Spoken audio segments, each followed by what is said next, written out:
Welcome, curious minds, to the Deep Dive. Coming to you today from RWG Publishing.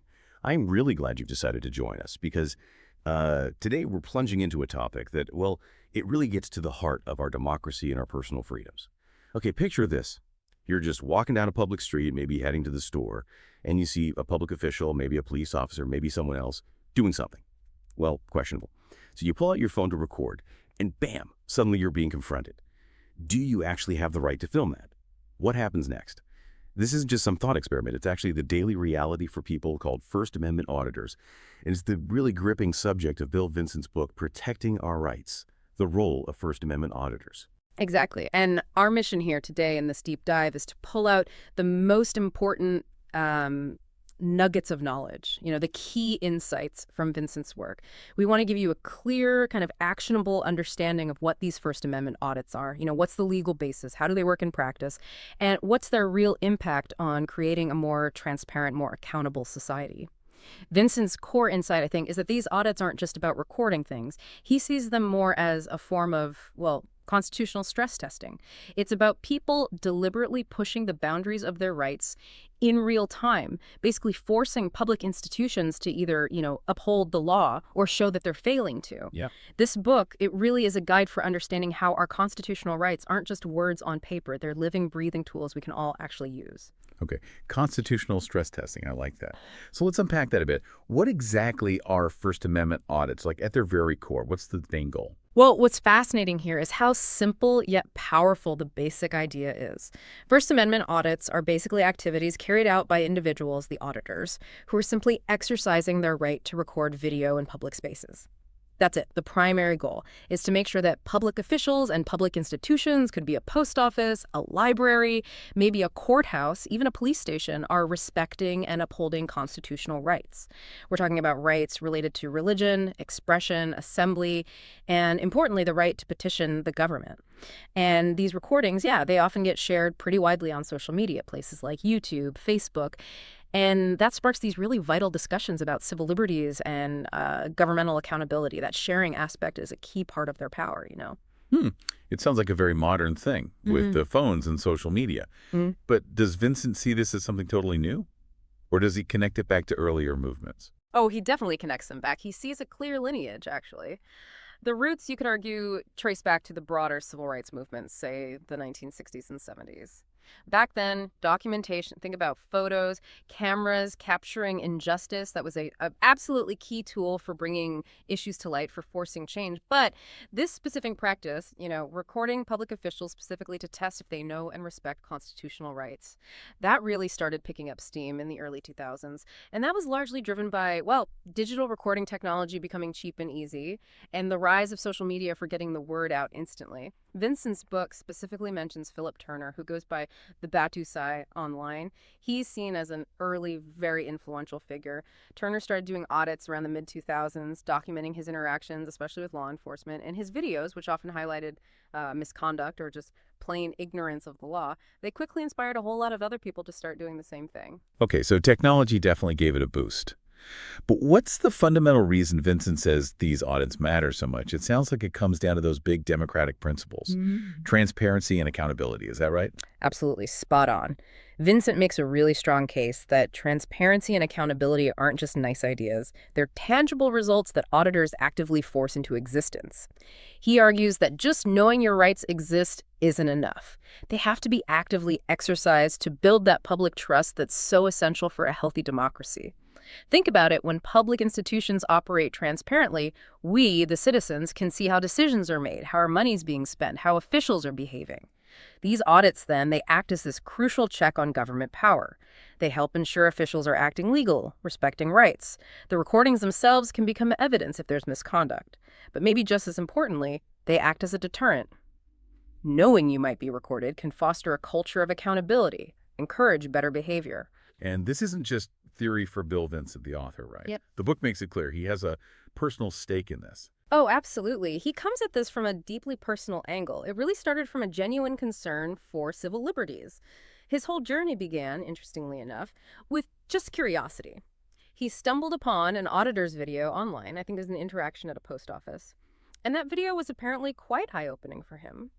It showed the auditor calmly explaining his rights while officials had, let's say, varied reactions. So, inspired, Vincent decided to try it himself. His first audit was actually at his local library, a place he knew well. He described it as both, exhilarating and pretty nerve-wracking. Staff reactions were mixed, some curious, some suspicious. But he found that by calmly explaining his purpose, he could complete the audit without major problems. He then went on to do more, including one at a police station where he did face a confrontation. An officer demanded he stop recording. These experiences, especially the tough ones, really shaped his perspective. They drove home how fundamental the right to record is in a democracy, and also how important things like patience, persistence, and, crucially, respectful communication are when doing this work. It's not just legal theory for him, it's definitely lived experience. Yeah. Right, so all this action, these audits, they stand on a pretty clear legal foundation.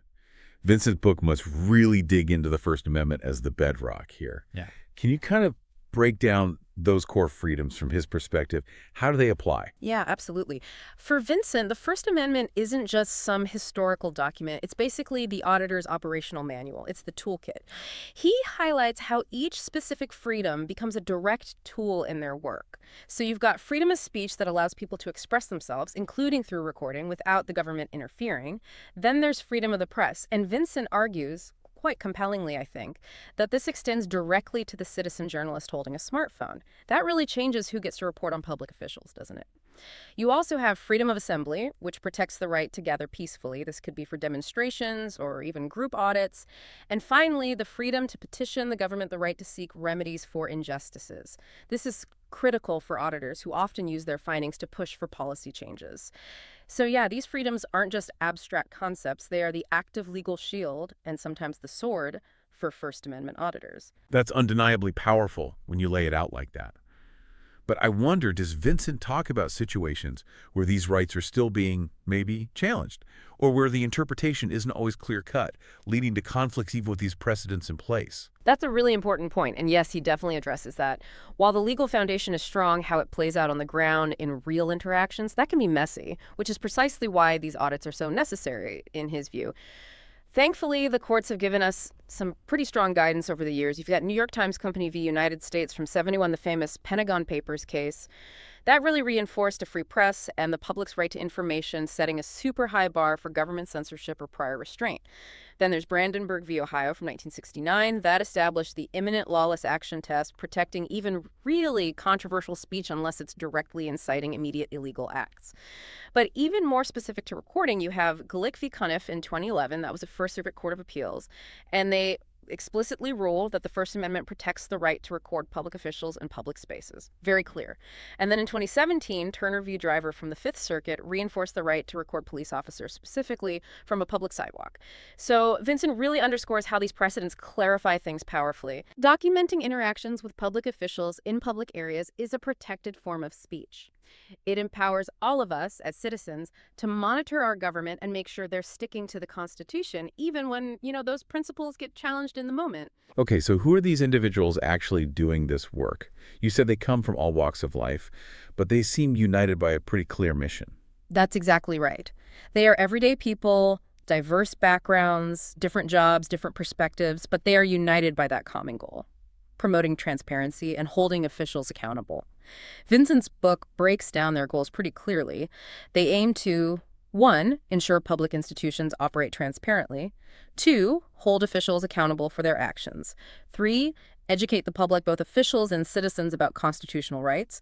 And 4, advocate for broader systemic changes. Things like addressing patterns of police misconduct or exposing potential government corruption. They really see themselves as active participants in keeping our civic environment healthy. The book also profiles some specific auditors who've become quite well known, right? Showing there isn't just one way to do this. Yes, it does. Beyond Philip Turner, the Batusai, who we mentioned as that influential pioneer, Vincent highlights others too, like Jeff Gray, who goes by Honor Your Oath. Gray is known for his really calm demeanor and his deep knowledge of the law.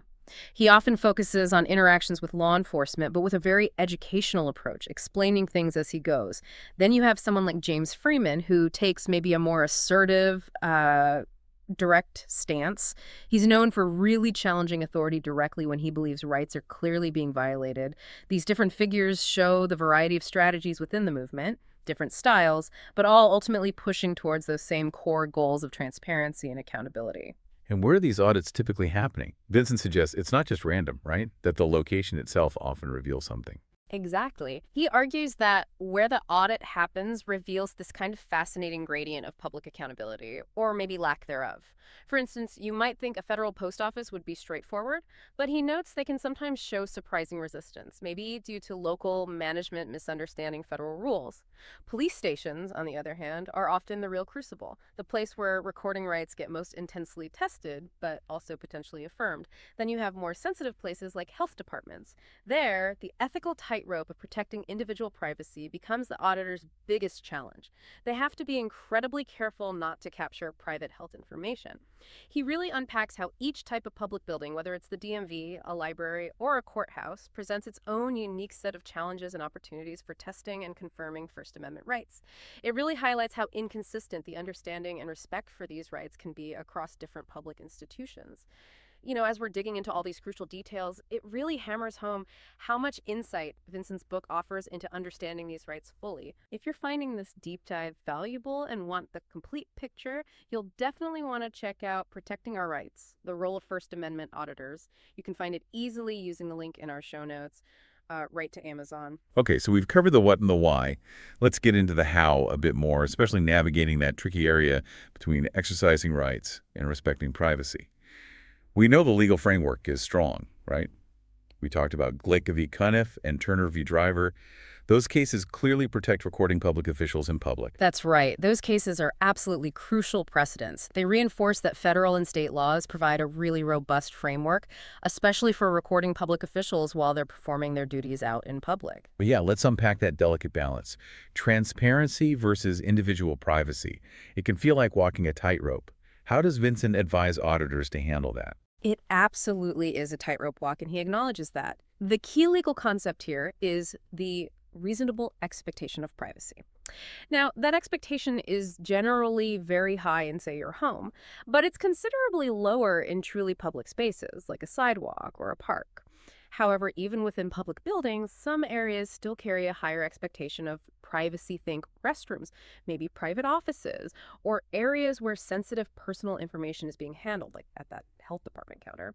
So Vincent's book details strategies for auditors to navigate this carefully. Things like maintaining awareness of your surroundings, clearly communicating your purpose if asked, being selective about what you record, focusing on the interactions with officials, not trying to capture random private citizens, and just generally making ethical decisions in the moment. He gives examples like maybe blurring faces or editing out sensitive health information if it's accidentally captured during an audit, or in a library, focusing just on a public meeting, not zooming in on what individuals are reading. It's about being effective in upholding rights, but also being respectful of others. So definitely not a free-for-all. It's about a thoughtful approach. And Vincent stresses, doesn't he, that maybe the most important practical tip isn't just knowing the law, but really mastering your own demeanor. Can you expand on his practical advice? Oh, absolutely. Vincent really champions this idea. He argues that maintaining a calm, respectful demeanor isn't just, the nice thing to do. It's actually a strategic tool. It often disarms potential confrontation and kind of forces officials to respond more professionally themselves rather than escalating things. But beyond demeanor, he lays out a pretty clear roadmap for auditors. First step, preparation and research. You have to know the relevant laws, federal, state, local. Research the specific location layout, any posted policies. Plan your approach. Get your gear ready, camera charged, extra battery, enough storage. Second, conducting the audit. Introduce yourself if appropriate. Explain your purpose calmly and respectfully. Stick to publicly accessible areas and make sure you're documenting interactions clearly. Good audio and video are key. Third, dealing with law enforcement, which often happens. Know your rights. Stay composed, even if they're not. Comply with lawful orders, like maybe moving to a slightly different public spot if you're genuinely obstructing something. But understand you don't have to comply with unlawful orders, like in order to simply stop recording in a public space where you're allowed to be. And always, always document that interaction itself. Finally, documenting and sharing. Review your footage. Edit it responsibly. Maybe blur bystanders. Remove sensitive info. Provide context for viewers. Explain the purpose, the location, the relevant laws. Highlight key moments. Choose your platform, YouTube, Facebook, etc. And engage professionally with comments. Maybe use it as an educational opportunity. It's really clear that when these audits are done right, following that kind of advice, they can lead to some real, tangible, positive changes. What are some of the success stories from the book that really illustrate that impact? Yeah, there are some really compelling examples in the book where audits directly led to significant improvements. One case involved an audit at a police station. The video showed officers giving out incorrect information about recording rights. That video got a lot of attention online, and it actually prompted the department to implement new specific training programs on First Amendment rights for all their officers. That's a concrete change. Another example is at a DMV. An audit revealed staff were largely unaware of the public's right to record in public areas. That led to a comprehensive review of their policies and new training for the staff there. And in a library, an audit actually prompted them to update their official policies to explicitly allow the recording of public meetings held there, which fosters greater transparency and public engagement. So if we connect this to the bigger picture, like Vincent does, these audits contribute to building that culture of accountability, not just by deterring bad behavior, but by actively encouraging proactive steps, things like adopting body-worn cameras or creating clearer policies for public interaction. Looking ahead then, how is this landscape evolving? What are some of the future trends or emerging issues that Vincent points to in the book that we should maybe keep an eye on? Yeah, the landscape is definitely dynamic, and Vincent does look ahead. Technology is a big one, obviously.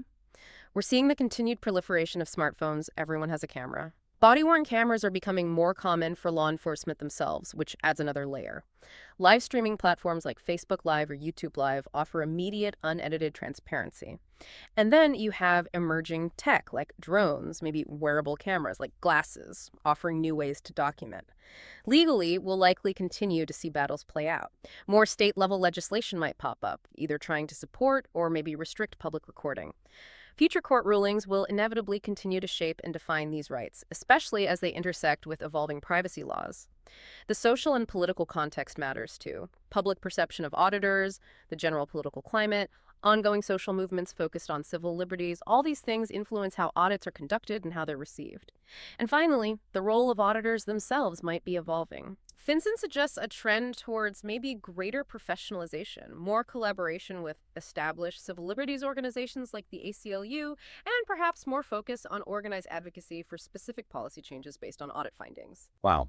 Okay, as we wrap this up, it's really striking how Vincent weaves together these foundational constitutional rights with the essential role these First Amendment auditors are playing on the ground. We've seen how these individuals, often just armed with a camera and a solid understanding of their rights, are actively pushing for more transparency, more accountability, and ultimately trying to build more public trust in our institutions. Their persistence, their dedication, it seems clear it's making a real difference.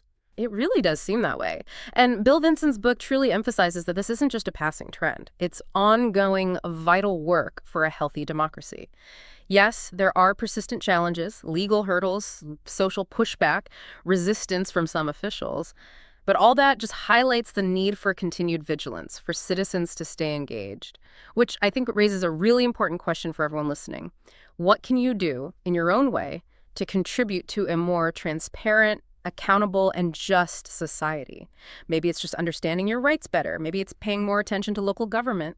Consider how understanding and exercising these rights, even in small ways, can really strengthen the fabric of our communities. Absolutely. And if you are ready to dive even deeper into this really crucial topic, we can't recommend Bill Vincent's book enough. It's Protecting Our Rights, The Role of First Amendment Auditors. You can find the link straight to it on Amazon right there in our show notes. Check it out. Thank you so much for listening to the Deep Dive Podcast.